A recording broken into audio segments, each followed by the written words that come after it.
Komisi Pemilihan Umum itu memang menjadi hak saksi untuk menandatangani atau tidak menandatangani.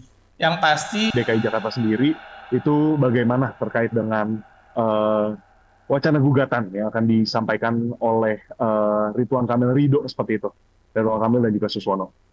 ya, terima kasih Mas. Sebelumnya kami ini ya menghormati ya upaya hukum apapun yang dilakukan oleh pasangan calon tertentu ya dalam rangka mencari keadilan ya. Yang pasti kami sudah bekerja secara prosedur yang ada dan kami meyakini hasil kerja-kerja kami dan mudah-mudahan apapun nanti yang menjadi gugatan kami akan mempersiapkannya secara maksimal. Baik. Nah, kira-kira mungkin ada langkah-langkah yang dipersiapkan itu seperti apa? Mungkin Mas Wahyu boleh dijelaskan kepada kami seperti itu terkait dengan Ya, prosesnya. ya, yang dinamika yang terjadi kan di media ya, di publik itu kan yang dipersoalkan mengenai pemberitahuan. Terus mengenai partisipasi ya, hanya dua itu yang sebenarnya kami lihat yang memang bersentuhan langsung dengan KPU. Nah, ini tentu saja mengenai apa namanya pemberitahuan, kami sudah melakukan rekapitulasi berjenjang juga mengenai pemberitahuan yang dimaksud dari tingkat kecamatan, tingkat kabupaten kota, dan tingkat provinsi. Bahkan di provinsi kami sudah mengumumkan sebenarnya berapa pemberitahuan yang tidak terdistribusi ya. Tidak terdistribusi bukan dalam arti kata kami tidak mengerjakan untuk mendistribusikan tersebut. Tapi kami sudah berusaha mendistribusikan, tapi karena alasan tertentu, misalnya meninggal dunia, kan nggak mungkin kita meninggal dunia mendistribusikan pemberitahuan. Terus misalnya pindah domisili, ya, pindah domisili, atau orang yang tidak dikenal, atau memang tidak ada orang yang memang dipercaya untuk dititipkan. Nah, itu juga kami sudah menyampaikan persentasenya ya, cuman 9, hampir 10% sih. Kita taruh 10% lah ya.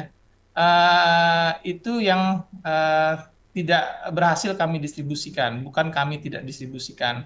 Nah, kedua, mengenai partisipasi pemilih, tentu saja kami akan melakukan evaluasi ya ke depannya, kira-kira apa penyebab partisipasi rendah di DKI Jakarta. Dengan melibatkan tentu saja banyak pihak ya, baik itu kelompok kepentingan, stakeholder, pemantau pemilu, dan akademisi mungkin akan kami libatkan juga untuk memastikan apa kira-kira penyebabnya. Tapi yang pasti yang harus diketahui oleh masyarakat bahwa sekarang ini adalah pilkada serentak pertama di Indonesia. Yang ini memang menurut saya ya secara pribadi eh, tidak bisa juga dibandingkan dengan pilkada-pilkada sebelumnya karena ini kan sistem baru ya.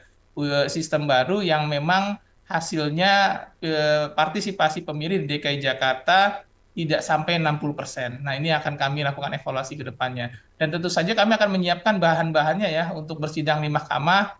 Kami juga udah mulai konsolidasi jajaran untuk mempersiapkan alat-alat bukti ketika memang nanti diajukan sebagai permohonan di mahkamah gitu.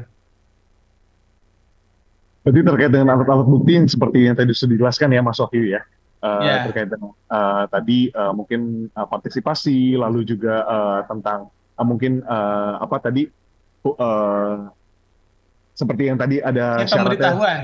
pemberitahuan ya, seperti yang tadi Mas Wahyu Hmm, sampaikan. Oke, Mas ya. mungkin terakhir di sini terkait dengan walk off, ada walk out maksud saya dari tim RK Suswono ini sendiri, Hmm. sebenarnya sah gak sih Mas, atau kayak dapat dilakukan gak sih sebenarnya di rapat kemarin? Ya, dalam peraturan Komisi Pemilihan Umum itu memang menjadi hak saksi untuk menandatangani atau tidak menandatangani. Yang pasti itu tidak mengganggu legal apa namanya legitimasi ya dalam proses penghitungan. Yang harus diketahui juga oleh publik bahwa hasil pemilu tidak ada catatan ya mengenai hasil. Yang jadi catatan memang mengenai proses. Nah, ini yang akan kita buktikan bahwa proses juga sudah kami laksanakan secara maksimal dan mudah-mudahan nanti di mahkamah kita bisa membuktikan bahwa kita sudah bekerja secara maksimal ya untuk pelaksanaan Pilkada 2024 ini di DKI Jakarta.